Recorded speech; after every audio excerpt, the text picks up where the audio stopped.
स्वयं कृतं कर्म यदात्मना पुरा फलं तदीयं लभते शुभाशुभं परेण दत्तं यदि लभते स्फुटं। स्वयं कृतं कर्म यदात्मना पुरा स्वयं कृतं कर्म निरर्थकं तदा। क्या कहते हैं? स्वयं कृतं कर्म यदात्मना पुरा फलम तदीयम लभते शुभाशुभम। और कहते हैं परेण दत्तम यदि लभते स्फुटम स्वयं कृतम कर्म निरर्थकम तदा। कहते हैं कि स्वयं किए हुए कर्म, हम हमेशा आज तक क्यों भ्रमित हैं, क्यों दुखी हैं? हम कहते हैं उसने मेरे साथ ऐसा कर दिया, उसने मेरा बुरा कर दिया, उसने मेरा भला कर दिया। जबकि जो कर्म हमने किए थे, ये कर्म पूर्व किए खोटे सहे क्यों नहीं जिए रा। कहाँ है? जो कर्म हमने किए हैं वही आते हैं, चाहे वह शुभ रूप में हो चाहे अशुभ रूप में हो। और प्रत्येक क्षण हम कर्म करते भी हैं, चाहे शुभ करें या अशुभ करें।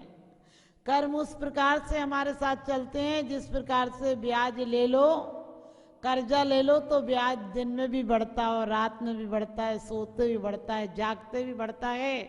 इसी प्रकार से हमने जो कर्म किए हैं वो शुभ रूप में किए हैं तो साता आदि का उदय आएगा, और अशुभ रूप में किए हैं तो असाता आदि के रूप में उदय में आएंगे। यदि शुभ किए हैं तो बहुत अच्छी अच्छी चीज़ें हमें उपलब्ध होंगी, और अशुभ किए हैं तो अशुभ होंगे। लेकिन हम कभी कभी शुभ के उदय में फूल जाते हैं, भूल जाते हैं परमात्मा को। देव शास्त्र गुरु जिनके माध्यम से हमें ये कर्म अच्छे मिले उनको भी हम भूल जाते हैं। आपको पता होगा तत्वार सूत्र के 6ठे अध्याय में कहा है कि मन वचन काय से कर्मों का आश्रव होता है, वो शुभ रूप में भी होता है और अशुभ रूप में भी होता है। कर्म तो होगा ही होगा, आश्रव तो एक क्षण भी ऐसा नहीं है जब तक कि हम अरिहंत अवस्था सिद्ध अवस्था को नहीं पालेंगे।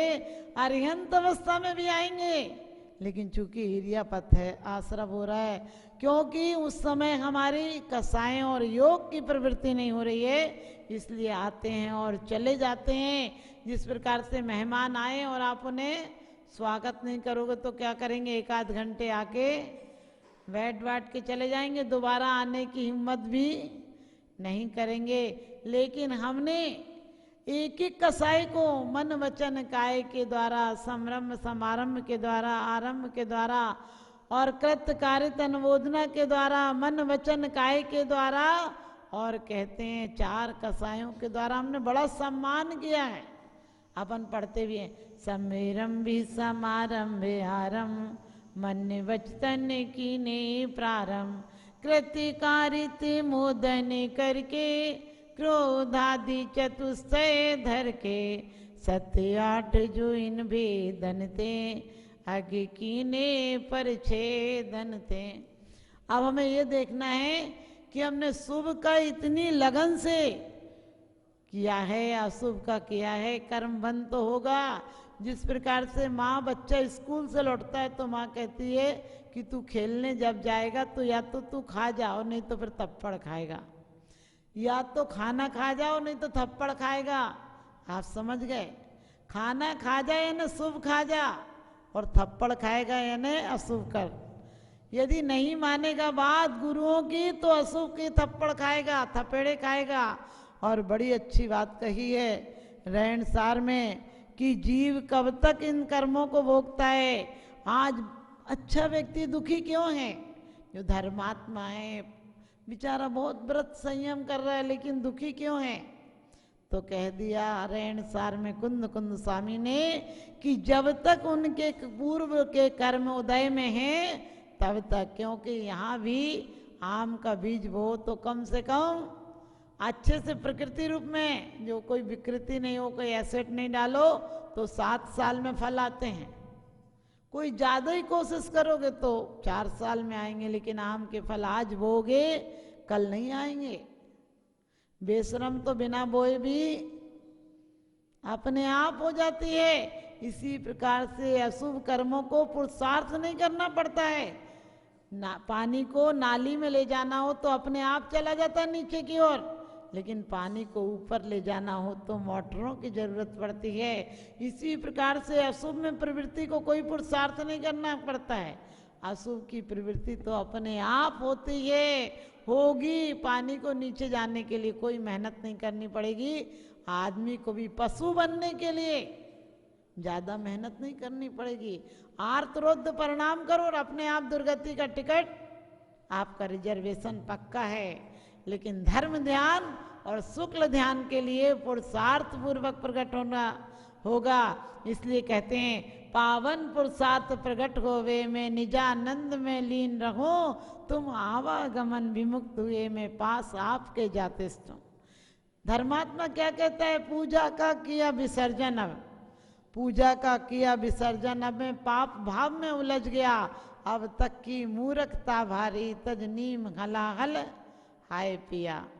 अपन सोचो कितने पाप बंद कर लेते हैं, बोलने में, चालने में, व्यापार में, घर में, जरा जरा सी बात में हमें इष्ट वियोग, अनिष्ट संयोग, पीड़ा, चिंतन, निदान बंद, लेकिन सब काम करते रहते हैं। और वो निदान बंद भी यदि कभी करना भी हो तो सेठ सुदर्शन जैसा करना। ग्वाली की पर्याय में उसने कहा था मैं भी ऐसे ही धर्म पाऊं, तो उसने धर्म पा लिया था। गौंडिस ग्वाला का आपको पता है, एक शास्त्र सिर्फ पता नहीं था, अक्षर भी नहीं पहचानता था, लेकिन श्रद्धा भाव से शास्त्र एक सद गुरु के हाथ में दे दिया और केवल ज्ञानी कलिकल सर्वज्ञ बन गया। समझिए, कुंद कुंद स्वामी बन गए। हम लोगों को करना भी है तो कोई अच्छे निदान करना है। कई निदान ऐसे होते हैं, सुकमाल सुकोसल आदि की कहानियां अपन पढ़ते हैं कि वो कौन भील चांडाल कन्याएं मंदिर में नहीं जा सकती हैं। सच्चाई पूछो तो मुझे यही लगता है समोसरण में तो ऐसा नहीं बताया कि कौन जा सकता है कौन नहीं जा सकता है, सिर्फ नारकी जीव नहीं जा सकता है, बाकी तो देवता सब जाते हैं, तिर्यंच जाते हैं। लोग कहते हैं कि तिर्यंच गति मायाचार से मिलती है। मैंने कहा मायाचार से भी मिलती है। अति संक्लेश भाव ते मरो, घोर शुभ्र सागर में पड़ो। अत्यंत संक्लेश भाव से मरेगा तो नरक गति में जाएगा, और यदि वैसे भी संक्लेश भाव से मरेगा, थोड़ी बहुत कम रही तो त्रियंच में पहुंच जाएगा।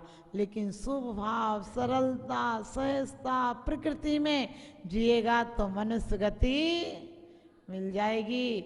स्वभाव में नम्रता होगी तो मनुष्य गति मिल जाएगी। आज अपने अंदर इतनी अहंकार है, एक नहीं कई दृष्टांत ऐसे। प्रद्युमन के चरित्र देखो, प्रद्युमन जन्मते ही हर लिया गया, महामंडल जन्मते ही हर लिया गया। आप सबको पता होगा कि क्या काम किए थे उन लोगों ने। किसी की पत्नी पर मोहित हो गए धोखे से।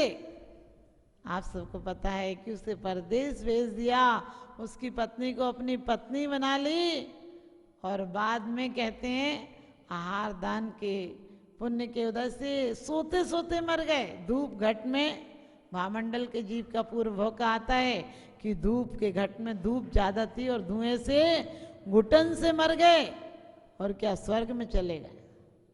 क्योंकि परिणामों के उतार चढ़ाव का कोई भरोसा नहीं कि कब आपके परिणाम किस रूप में हो जाएं। इसलिए मैं प्रत्येक क्षण, हमारे यहाँ कहा है, सोने के पहले कायोत्सर्ग पूर्वक सोना, कि मेरे शरीर पर जितने कपड़े हैं, मैं जिस घर में रह रहा हूँ, कोई परिस्थिति हुई तो बाहर जाने की छूट है, वरना मेरा सब कुछ